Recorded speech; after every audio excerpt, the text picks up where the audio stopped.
pala yun. September. Kaya pala September yung si Caleb, no? Nung meron sa September. May birthday sa mami ni Bea. Mami ni Bea. Mami ko? Birthday na ba ni mami? Hindi pa niya birthday. Hi, Jim. Eh, sabi dito. September daw. Mami Shay? Hindi pa niya birthday.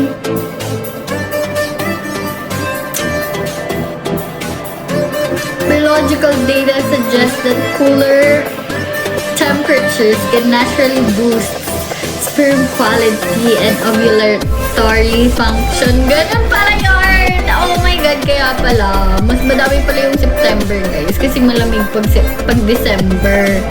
Ah, gets! Pwede din mga October. Sige, October. Kasi January. Para hindi pa Uy, George! Grabe ka naman. Ay, Kuya Kiko, thank you sa heart. Ganun pala yun. See? I told you, 7, hindi siya ano. Ngig! Bango!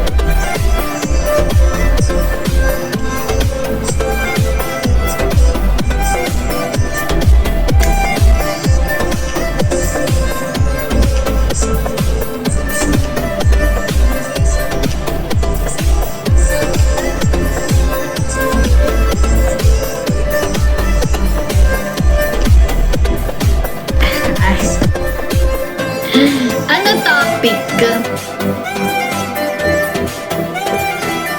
Hi, Modesto. Yung ano, kung alin ang pinakamadami, aling buwan ang pinakamadaming nagbo-birthday.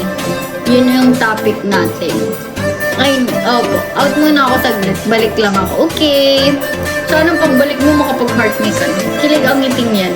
Uy, hindi. Hindi nyo alam yung kilig pag may chismis. Ganun.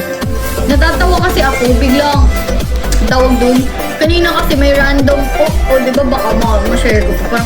Kanina may biglang nag-message sa akin na random lang. Babae guys, babae. Babae yung nag-message. Babae siya. Maganda. Sobrang ganda. Sobrang ganda niya, babe. Yun lang yung gusto kong i-chika kay Beta kasi chinat ako ng magandang babae.